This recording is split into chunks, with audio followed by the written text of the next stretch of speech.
La manne, le pain que l'Éternel nous donne pour nourrir notre foi.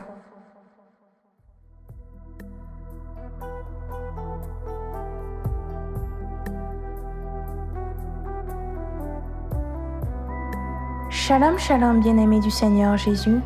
J'espère que tu vas bien. Bienvenue à ton moment de partage de la parole de Dieu. Nous prions le Saint-Esprit que le message de ce jour porte du fruit en toi et que ce fruit demeure au nom de Jésus-Christ de Nazareth.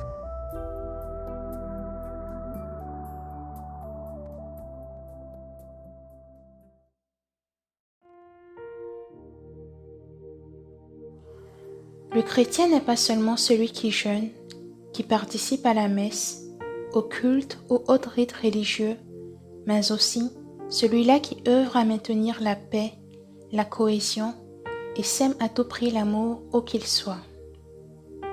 En effet, la bonne entente ne va pas toujours de soi, dans la mesure où il y a des personnes qui, par tempérament ou caractère, ne sont pas faciles à comprendre ou à cohabiter. Quelle attitude avons-nous dans cette situation?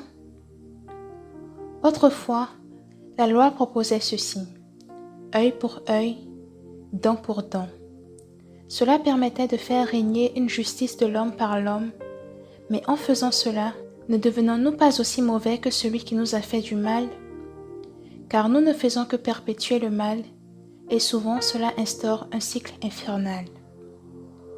Le Christ Jésus, notre modèle et ami parfait, nous invite donc à vaincre le mal en accomplissant le bien, et non en renvoyant au coupable le mal qu'il nous a fait.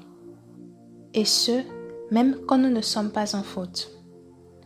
Dans l'évangile de ce jour, le Seigneur nous invite à aller plus loin, à nous dépasser, à tuer en nous l'orgueil et privilégier le bien-être commun.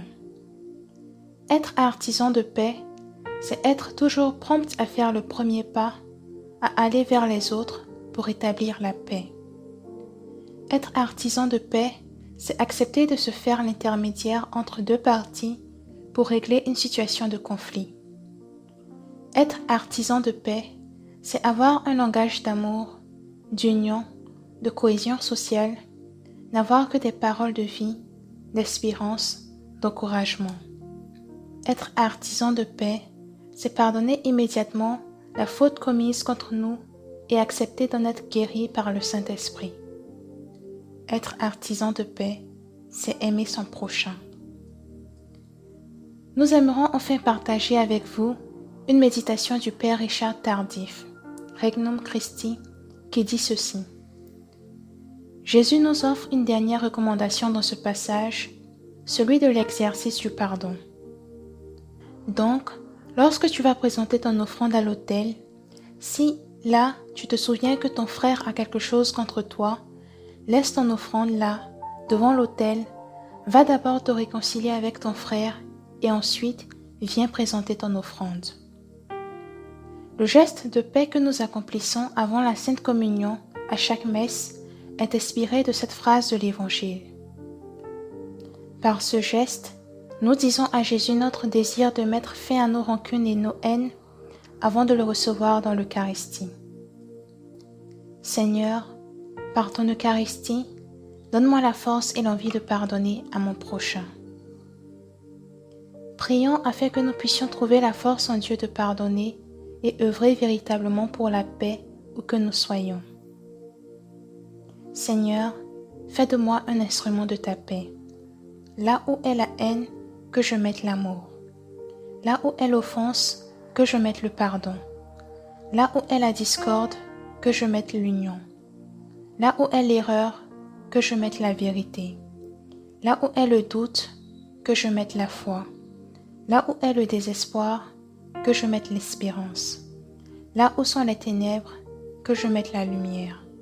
Là où est la tristesse, que je mette la joie. Ô Seigneur, que je ne cherche pas tant à être consolé qu'à consoler, à être compris qu'à comprendre, à être aimé qu'à aimer. Car c'est en se donnant qu'on reçoit, c'est en s'oubliant qu'on se retrouve, c'est en pardonnant qu'on est pardonné, c'est en mourant qu'on ressuscite à l'éternelle vie. Amen.